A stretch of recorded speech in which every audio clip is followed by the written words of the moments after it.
শুক্রবার মানেই বাচ্চাদের নানান রকমের বাহানা। তো আমার ছেলে বায়না ধরেছে সে মাছ ভাজি খাবে। আসসালামু আলাইকুম, সবাই কেমন আছেন? আশা করি সবাই ভালো আছেন। আলহামদুলিল্লাহ আমরাও ভালো আছি। সবাইকে স্বাগত জানাচ্ছি আরও একটি নতুন রেসিপিতে। আশা করি সবার ভালো লাগবে, না টেনে পুরো ভিডিওটা দেখবেন। ভিডিওটি ভালো লাগলে লাইক কমেন্ট শেয়ার করে অন্যকে দেখার সুযোগ করে দিবেন।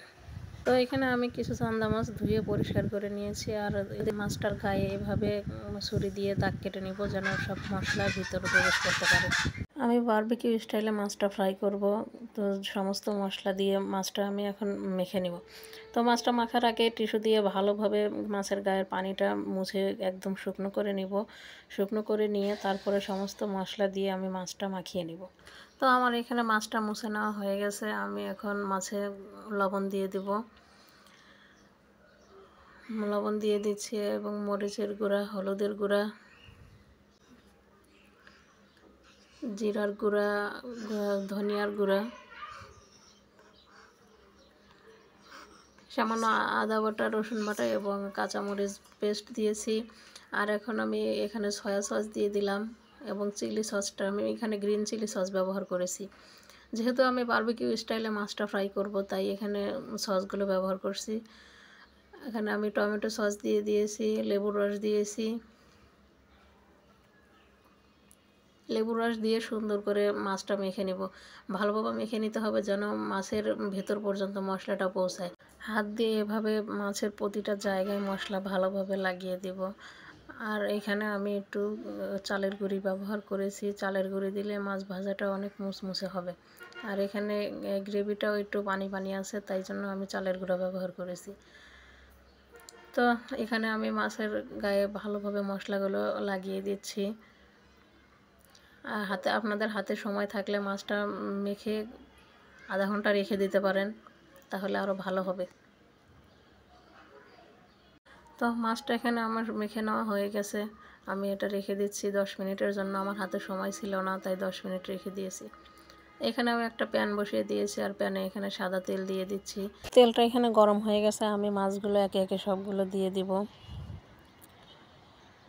সবগুলো মাছ দিয়ে দিয়েছি। আর ওই মাখানো বাকি যে মশলাটা আছে সেটা মাছের উপর দিয়ে লাগিয়ে দিব মাছের গায়ে। মাছটা এক পাশ ভাজা হয়ে গেলে উল্টিয়ে অন্য পাশটা সুন্দর করে ভেজে নিব। উল্টানোর কাজটা একটু সাবধানে করবেন যেন মাছটা ভেঙে না যায়। অল্প আছে মাছটা এপিট ওপিট সুন্দর করে ভেজে নিব। বাকি যে মশলা আছে সেই মশলাটাও আমি মাছের এপাশেও লাগিয়ে দেব সুন্দর করে।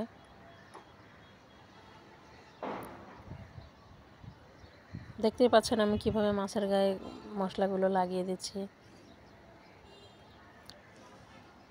যত ভালো করে মাছটাও এপিট ওপিট করে ভেজে নেবেন তত খেতে মজা হবে।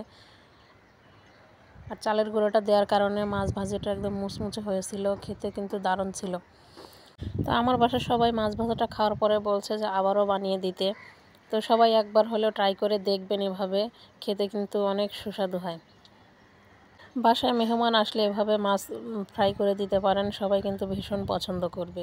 আর আপনার কাছে রেসিপি চাইবে কিভাবে মাছটা ফ্রাই করেছেন। তো যত ধরনের ভাজা মাছ খেয়েছি আমার কাছে এটা বেস্ট লেগেছে। এটা আপনারা গরম ভাত বা পোলাওয়ের সাথে খেতে পারেন, খেতে কিন্তু দুর্দান্ত লাগে। আমি এখানে ভিডিও করছিলাম আর পাশে থেকে আমার ছেলে বলছিল আম্মু দাও, তাড়াতাড়ি দাও, খাবো।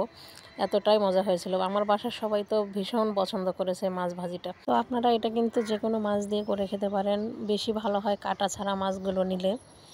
তো কে কোথা থেকে ভিডিওটা দেখছেন, কেমন লাগে আমার ভিডিও অবশ্যই কমেন্ট করে সবাই জানাবেন। তো আজকের মতো এখানেই বিদায় নিচ্ছি। টাটা, বাই বাই, আল্লাহ হাফেজ সবাইকে।